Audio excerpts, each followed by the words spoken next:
In 1973, one of the top remote viewers, Ingo Swann, said, "I see very thin rings around Jupiter." In 1979, that's like 6 years later, Voyager went by and said, "Oh my goodness, there's rings around Jupiter." For 20 years, the government spent $20 million with the best mathematicians and physicists to show that certain individuals could penetrate different dimensions, acquire information, come back through the power of higher consciousness without use of technology. We believe everybody has the ability to remote view. We really don't have the limitations we think we have. You could sit here, whether you're in California or Florida, it didn't matter, and you could see something that was going on in France. Consciousness does not originate in your head or my head, but it originates in the cosmos. This has been the second most important breakthrough in the 20th century. We are multidimensional.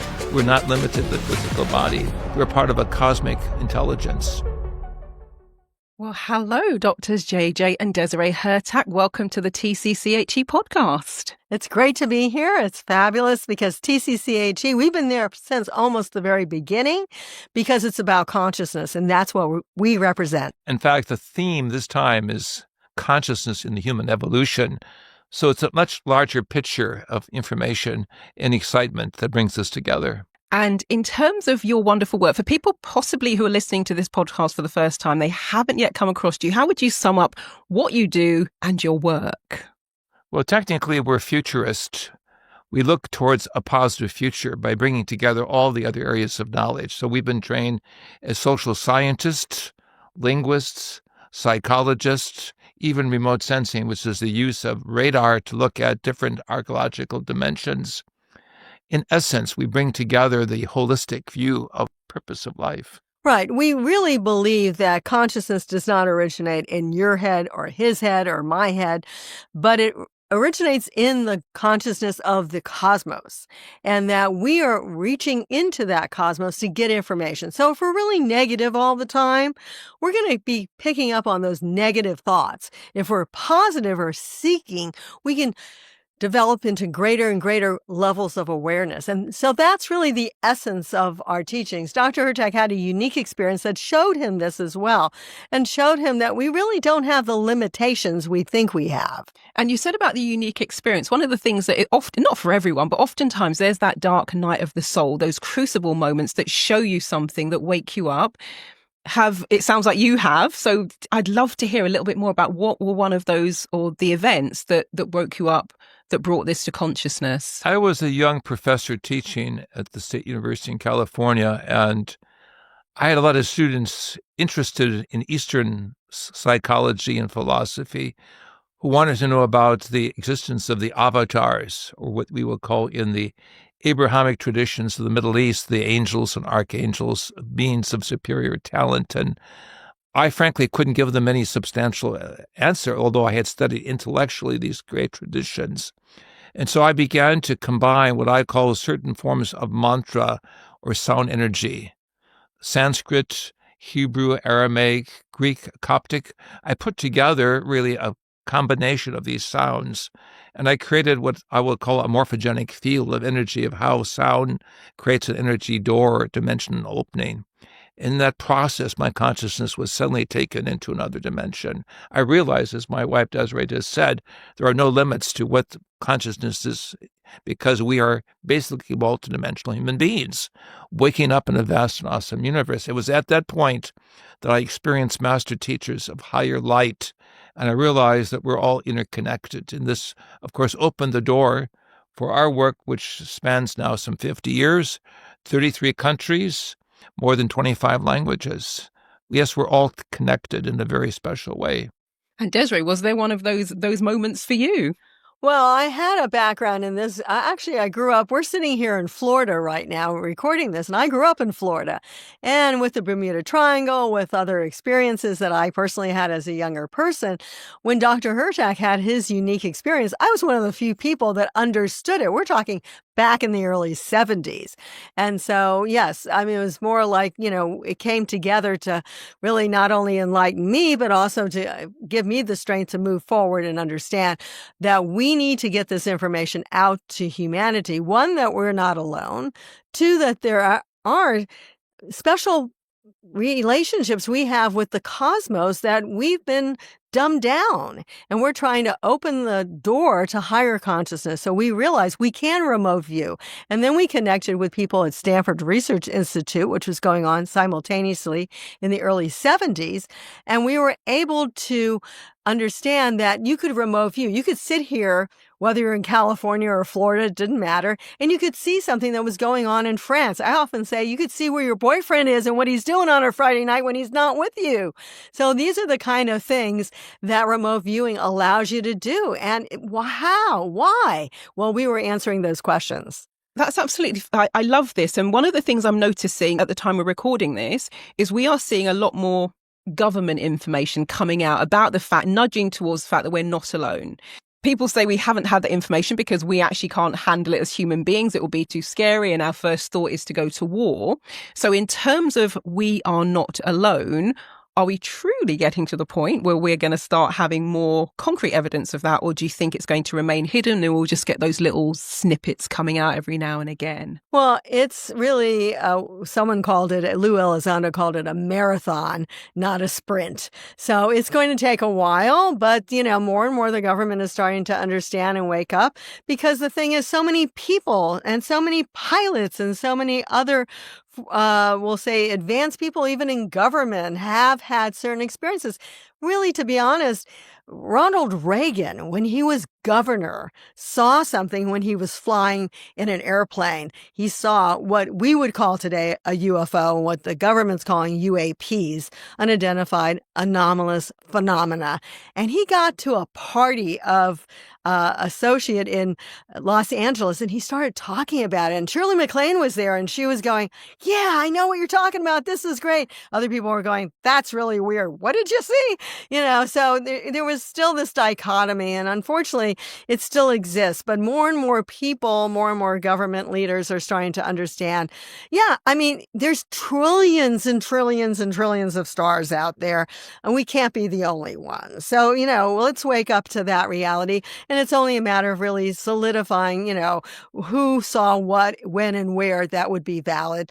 And have they helped us in any way? So we don't want to get into that too much because we're talking about consciousness. But one of the interesting things regarding consciousness is they all seem to be able to know who we are.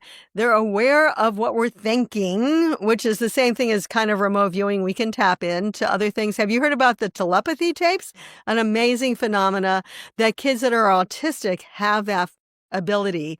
So this is what we're talking about. Consciousness is so much more than how we're using it. We just need to awaken to that fact.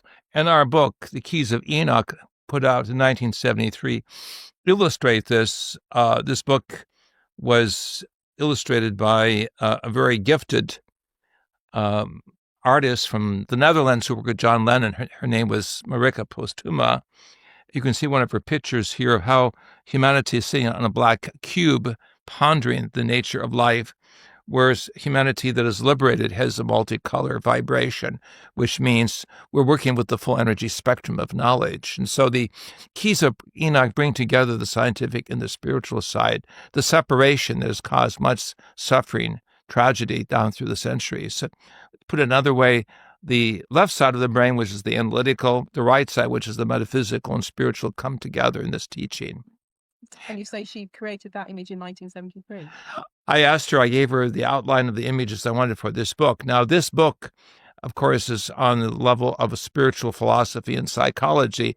This book, Mind Dynamics from Stanford Research Institute, is the government science.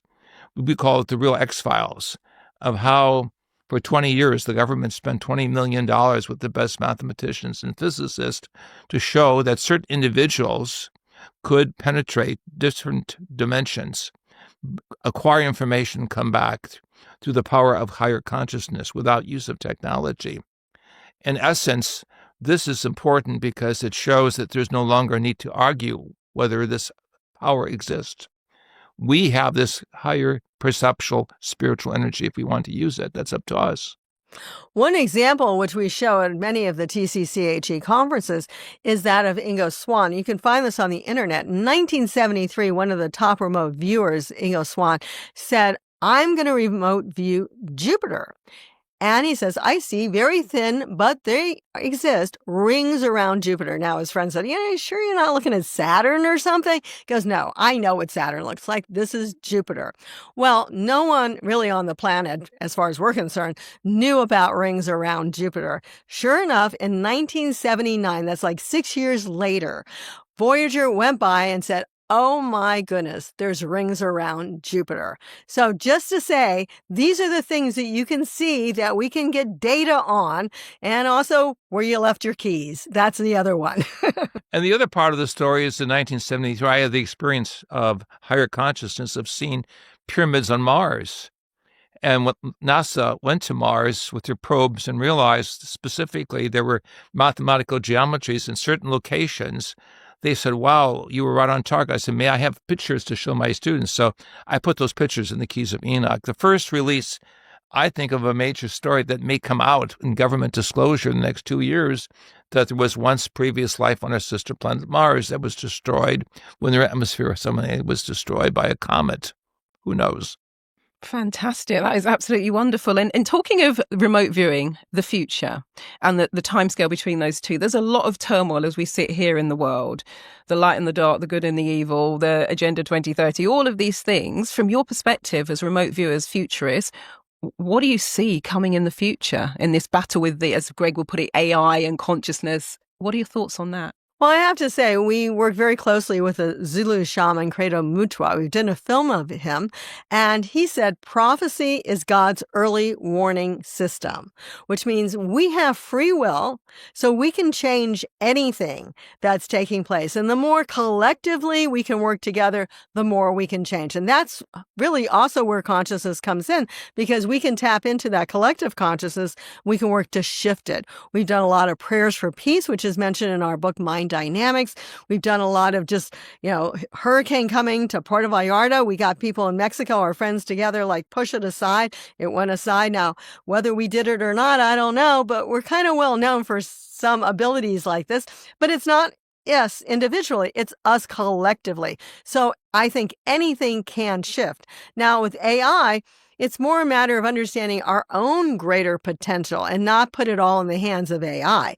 Some people say that AI will surpass us, but they don't have the consciousness connection that we have. We're talking about consciousness to see the, rings around Jupiter. I mean, is some AI ever going to know that if no one else knows that? They only know what other people know. We can know more. That's what's really cool about who we are. So the bottom line is we must be as positive as possible.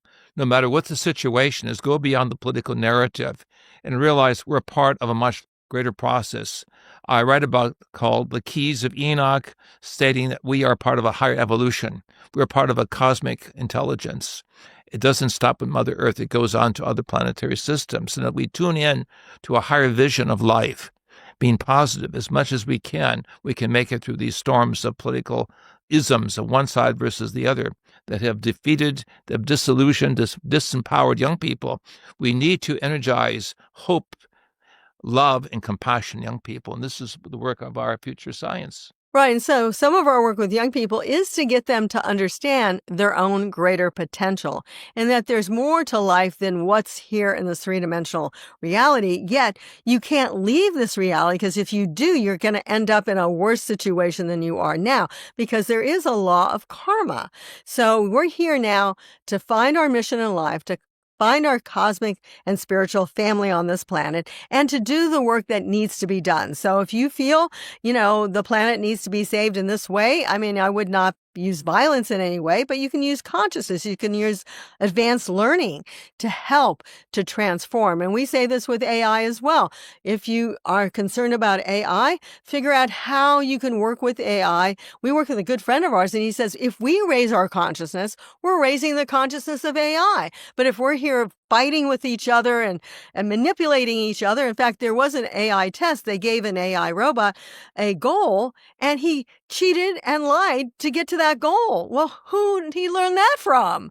We need to change who we are and how we think, and we can change not only the world, we can change the local cosmos. Wow. And I have to be honest, I'm listening. You're always amazing to listen to. I've listened to you for the best part of 10 years now, always fascinating. I find myself wondering, is it always work?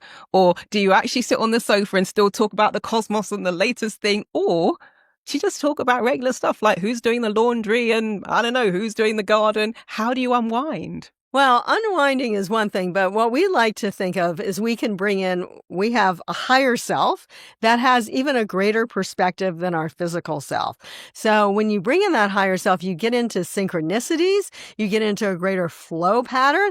So basically you grow and evolve and stay young looking, I have to say, as we all three of us here are looking, by doing that, by not, resisting, but going with the flow. When you know something has to happen, I'll just give a report that I often say. Recently, a friend of ours was living in Malibu, renting a house, and he got this message: get out of Malibu, go back to where you were. And, he could have spent 6 months doing that, but he did it within a month or two, 2 months before the Malibu fire. Had he stayed there, his house would have been destroyed and everything he worked for. But he was smart enough to listen to that still small voice within him, and he moved in time, 2 months before the fire. So to carry on, one of our new books is called Sound. And this is the other aspect to your question. We have worked with shamans, people of great spiritual tradition, understanding.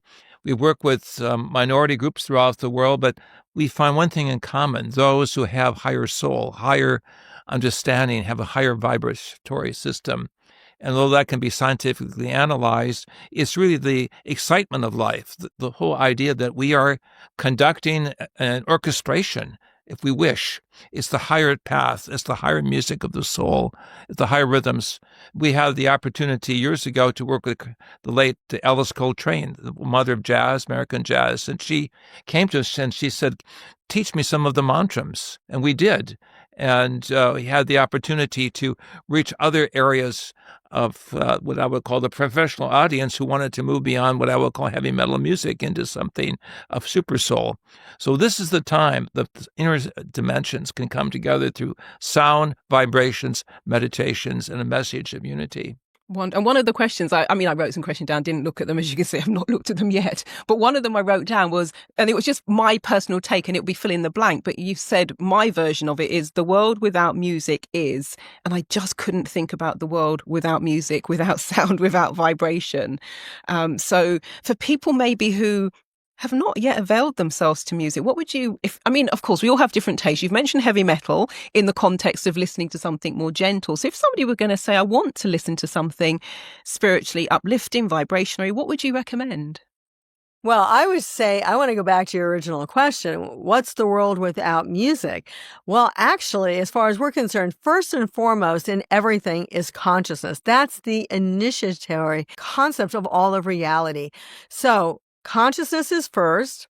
Second comes the mathematics, but mathematics is actually music. So when you look to the stars, when you look to the planets, and that's, what's been done for many, we'll say thousands of years, there's the vibration. So music is all there is practically. Our cells vibrate. We wouldn't call it music, but you could call it music. Everything is vibration.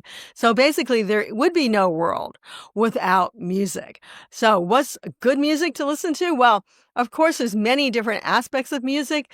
We have our own music that we come out with. We've worked with many other people like Stephen Halpern, and he's a father of New Age music, and we've come out with sacred expressions that people can just listen to in their meditations.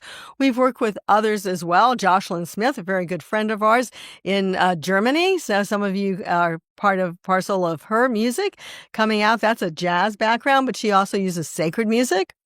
Yes, we've had opportunities also to inspire Carlos Santana. His work, Supernatural, is based upon the keys of Enoch. We would recommend our recent work with Stephen Halpern called Sacred Ciphers of the Divine Mother, which is a collection of about 12 different languages of how the image of the divine feminine is expressed in Sanskrit, in Tibetan, in Chinese, in African languages, and also in the indigenous languages of the Americas. Why? Because that's the missing part, we believe, of the human experience. It's the female that is the spiritual spark balancing the male side that we feel is too turbulent and politically divided. It is this part of what I will call, in the language of John the Divine, the marriage of the soul and the psyche, the human evolution and the higher evolution, the male and the female coming together in the harmonic of the soul. Wonderful. And there are so many directions we can go in. But in terms of where you are at with your life, your work, your research, is there anything we haven't touched on, anything I've not asked that you feel you'd love people to know about? Yes, I'm answering you with enthusiasm because I feel we're at a critical moment of disclosure in the American government. Right now, we have 18 intelligence agencies on Capitol Hill hearing the testimony of people who've been in government-related offices, who've seen bits and pieces of the story that we're not alone in the universe. And very soon, I believe we're going to find out that, yes, not only are we not alone, but we're going to have commercial trade-offs. We're going to have the exchange of energy, information, medical information, all of the above very soon. And so we must prepare ourselves with a positive psychology and sociology. This is the time we need to teach people that we are part of a cosmic family. How do we do this? We have to understand that science cannot be taught without being more human-orientated. Spirituality and religion cannot be taught without understanding universal values. We have to see the whole blueprint of evolution preparing us to understand that we are cosmic citizens. And we're making this leap from humankind to spacekind very soon. How do we do this? Through film, through music, through books, through conversations like we're having now, to go beyond fear, to go beyond tragedy, to go beyond dualistic division and see unity issues at all times. But I have to add, and we've written this in some of our books, that in addition to what one would call the extraterrestrial intelligence, which we consider are those mostly flying in vehicles and maybe not having that much of a higher consciousness than we are, but then we feel there's extra celestials. Those are kind of spiritual guides, what people would call them. And then we feel that there's even what we would call ultra-terrestrials, which are more the angelic powers. So don't stop at just one level of intelligence. We're talking about a whole host of life intelligence that is here, in many cases, to help us to grow. They've been watching us. They've been protecting us. And we're kind of outgrowing this planet in a certain sense. So I think first contact on many levels is just around the corner. So this is the time of the great leap, the quantum change, the big shift, the wake-up call of who we really are. We are universal citizens in human form. We are spiritual beings in human form. We are energies of life in a variety of forms. We do share the spark of the divine that keeps us all together, keeps us going in subway trains, either in tops of mountains in the Andes or the Himalayas. We have to understand that the human experience is part of what the Keys of Eno called the higher evolution. Human evolution, yes, but there's a higher evolution that connects us with all of the planets of the cosmos, the divine blueprint. And I would say the planets and beyond into the higher cosmos, not just the third and fourth dimension, but the fifth, sixth, seventh, eighth dimension. And even remote viewing, some people feel is tapping our minds into the eighth dimensional space. And in terms of the remote viewing, our minds, the brains, the way they work, would you say that we all have this innate skill and some of us have just lost it, been disconnected? And if so, for those who feel they are ready, what's the route forward in getting back to that? Yes, we believe everybody has the ability to remote view, but it's like music. Some people are better than others, but ultimately we can all learn it. And the first phase of learning it is to actually know that it can happen. That's the first thing. So one of the things we do in our lectures and we've done with others is to give them some practices. Let's try it. And one of the best practices for those who maybe don't want to, go into the classroom and kind of do this, because there are remote viewing classes, is when you hear your cell phone ring, before you actually pick it up, think who's calling you. If you do this enough, you will start tuning in to who's calling. And then you go, how did I know that? Then you start realizing because you remote viewed that person, you tapped into that consciousness. So there's a real progress, but everybody can do it. Absolutely everyone. As a matter of fact, in our book, Mind Dynamics, we give an illustration of how we were working with people in the state of Arizona who could go 6,000 miles into the underground of Egypt and meet us there at a certain time, go underground, and explore with us mentally some of the underground tunnels, the tombs that we were investigating. So there are no limits. There's no doors or, shall we say, restrictions to the power of the mind. The power of higher consciousness is something that's scientifically been proved. And what's funny is there's actually a great movie I'll put a plug for because it's our good friend Russell Targ, one of the founders of the Stanford Research Institute and co-author of a book with Dr. Hurtak, End of Suffering. But he was working with some of the top remote viewers, and they actually went into the National Security Agency's file cabinet and got secret codes. That's all in his movie called Third Eye Spies. And of course, it's kind of satirically put together, but in actuality, it's a reality. So we can pretty much know anything. A little bit on the precognition too, just to know a little bit. We won't say we could know something 2 years from now or 5 years from now because of free will. Things can shift. But in actuality, we can know even a shortly into the future. Russell did something on the silver market, and he was 100% and made a lot of money back in the early days from the silver market.